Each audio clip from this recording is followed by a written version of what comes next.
The F1 caravan is slowly but surely coming back, and while Baku is still a week away from us, there is something we have in store to keep you entertained. Hamilton's future with Mercedes. Now, I know this hasn't been a topic that Mercedes fans want to hear about a lot, but there's been a recent statement from Hamilton that they would be more than eager to hear. Apart from that, there are certain development situations at Mercedes in which the 7-time world champion may find himself looking for a way out of the Brackley-based squad. F1 is a ruthless sport, and we have one request from you. Stick around with us until the end of this video, as we won't waste the next 8 minutes of your lives.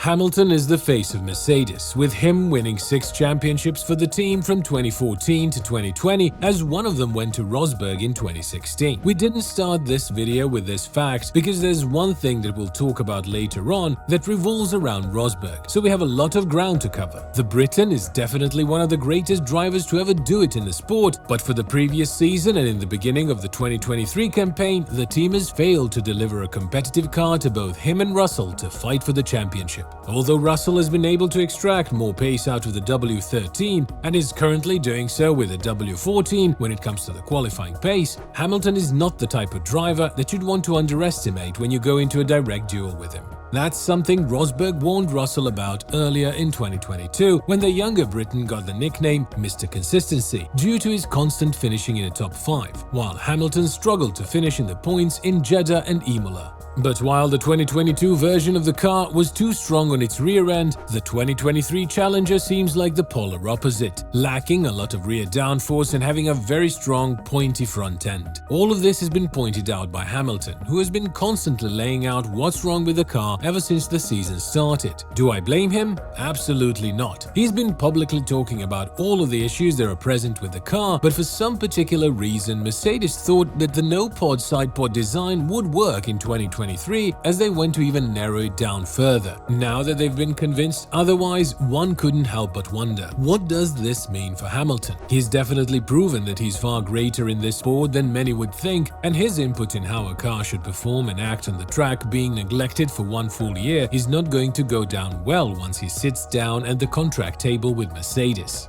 Yes, he has yet to renew the contract with Mercedes, and while that was supposed to be done prior to the season starting, it is still a mystery for both parties as to whether or not they'll commit to the long-term relationship. Initial reports were that Hamilton would want to sign a 2-year contract with Mercedes and then become the brand's ambassador, but that doesn't seem to be something that he would pursue now that the team is far from achieving wins. Yes, Mercedes managed to rack up the pace with some new upgrades in Australia, but this was a race that had front-end limitations, meaning that it suited the W14 more compared to Aston Martin and Ferrari, their main rivals in 2023. From Imola onwards, the team is supposed to bring upgrades to the design of the car, such as new side pods, and if the car fails to perform yet again, Hamilton will definitely look at all of his available options. After all, this is something that Toto Wolff has said as well, adding that if he were in Hamilton's shoes, he would have definitely searched for everything before he decided to sign a contract extension with Mercedes.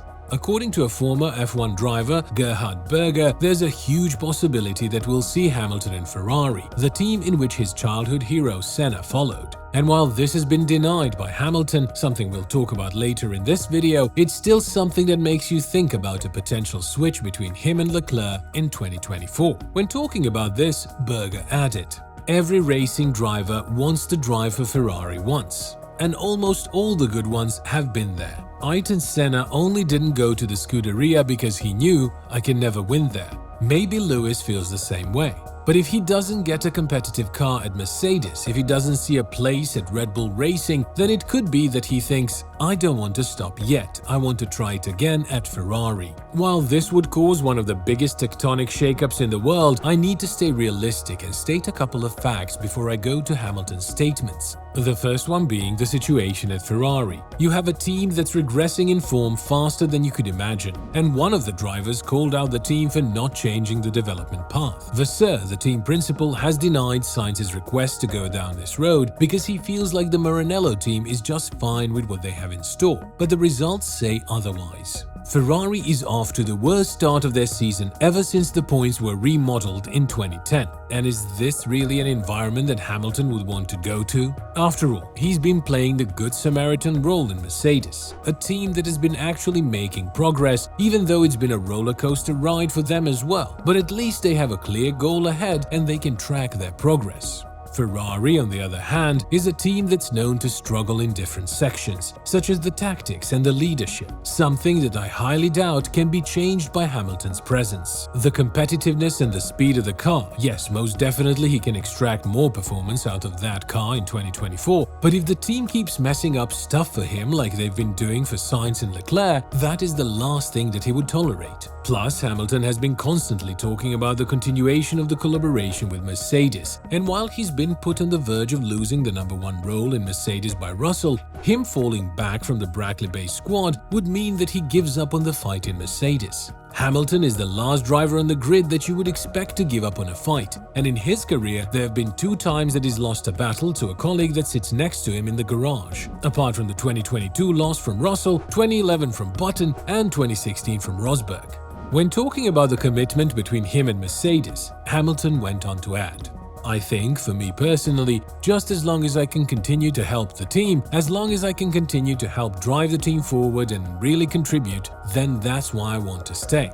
If there's ever going to be a point where I feel like I'm not able to do that, then it's time for a youngster to come in to take my seat. But I'm still pretty young, in pretty decent shape." To think that Hamilton didn't want to race deep into his 40s just a couple of years ago, and to think that the 37-year-old thinks he's very young and could go on, is definitely something that every F1 fan wants to witness. What would I give to see another proper battle between Hamilton and Verstappen down the road, potentially prior to 2026 before the regulation witness another massive shakeup? But the reality is as it is. Mercedes' competitiveness has been greatly reduced, and while we are desperately waiting to see whether the gap to Red Bull can be closed up from Imola onwards, we can only hope that the situation between Hamilton and Mercedes is going in the best possible direction. As of now, there have been reports about Hamilton playing mind games with Russell in terms of wearing down the youngster by letting him have the hard roles in the team.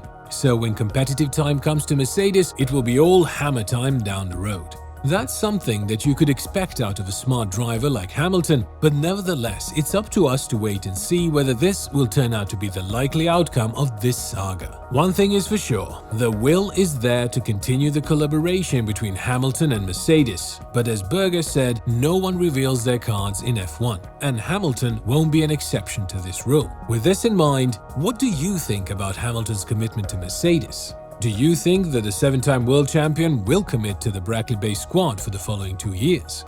Let us know in the comments below.